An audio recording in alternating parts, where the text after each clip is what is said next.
If you ever studied Greek mythology, you heard of the sirens. And if you never heard of the sirens, what the sirens are is there were these beautiful creatures who sang these wonderful, beautiful sounding songs. And what they would do is they would lure nearby sailors to their rocky coast because they were placed on a rocky island. And the sailors would get so caught up in the sound that they would be drawn to the sound and they would crash on their rocky coast. What sounded good 1 minute ended up being one of the worst things that could ever happen to them. Comfort. Is that a goal? Let's talk about it.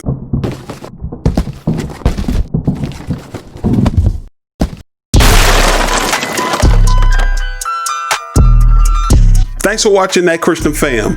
If growing in the faith is important to you, hit that subscribe button because over here we encourage, empower, and give you everyday practical Christian advice on real life situations. We drop videos every Tuesday and Friday at 10 a.m. Central Standard Time. So while you're at it, hit that notification bell because for the first hour, we respond to comments immediately. If you think about comfort zones and those people who are caught up in comfort zones, one of the casualties you'll notice right off the bat is that it seems like they get really laxed, like they forget the grind. I like to think about, for example, if you think about a music artist, if you followed a music artist for any length of time, you'll notice something. You ever wondered how, like, man, it seems like when they were just getting started, like their early work was way better than their new work. Like it was more creative and more innovative and things like that. But it seems like the more money they made and the more popular they got, it seems like their music kind of took a step back. It's the starving artist situation, because when they were smaller, they were like, man, this gotta make it, this gotta work.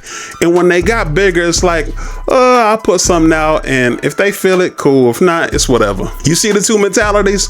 One is desperate and the other is complacent. When you think about some of the greatest inventions, they were birthed out of inconvenience, discomfort, right? So like, for instance, people got tired of having a milkman. Now listen, I know it's milk, but I say things a little bit funny around here. If y'all ain't noticed, I know it's milk, but I say milk. Don't judge me.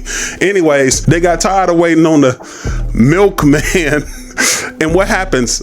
A refrigerator was invented, right? And if you look at AC or AC units, people got tired of being hot. So we figured out a way to make people cooler.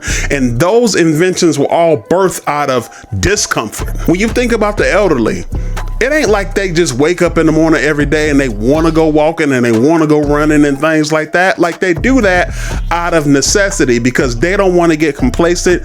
They don't want to get too lax. They don't want to get too comfortable, because what happens is if they stop moving, if they stop making progress, they get rigidity.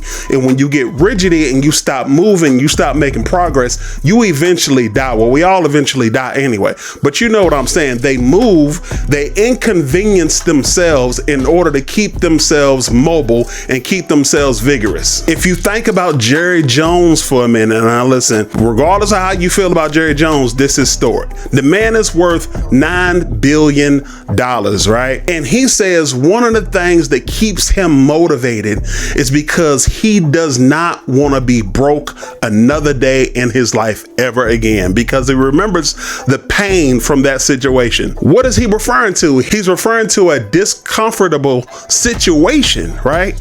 So if he was never discomforted, he would have never had to grind to keep drilling for oil, to keep pursuing, to eventually owning the Dallas Cowboys and being worth $9 billion. We're not making money to be all end all, but I'm just trying to give you a context of what happens when you're discomforted. I think we, especially in westernized culture, we've been conditioned to look at comfort all wrong. I really feel if we're going to get the most out of life, we need to stop looking at comfort as a destination and view it as more of a season. Let's look at Psalm 23. I ain't no journalist, but y'all know what's up. Let's look at verse 1. It says, "The Lord is my shepherd, I shall not want.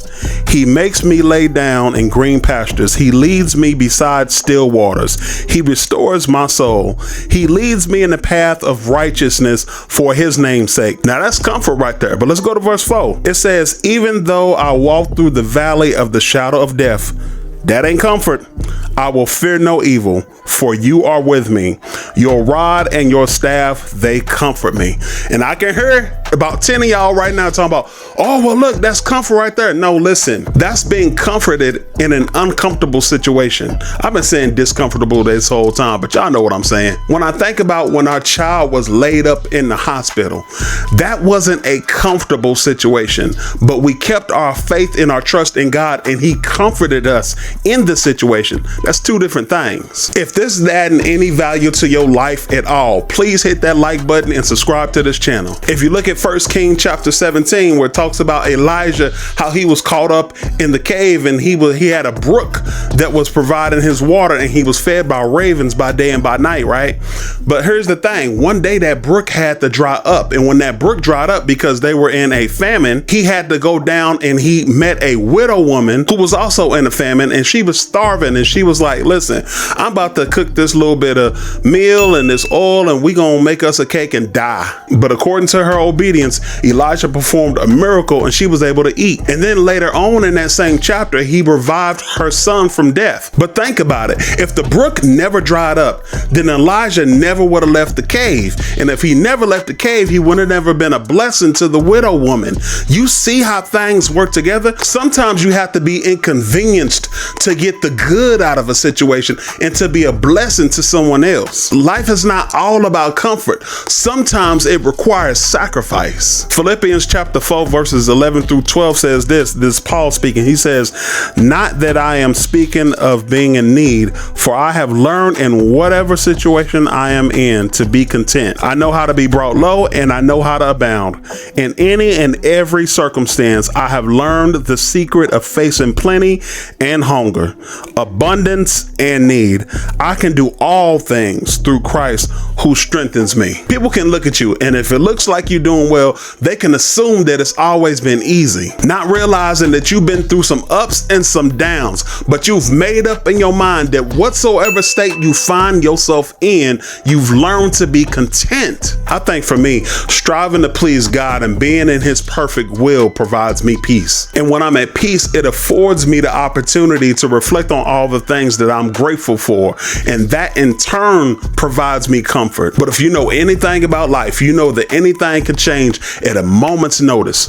That's why it's important that we keep our hands in his hands and let him worry about the comfort spots.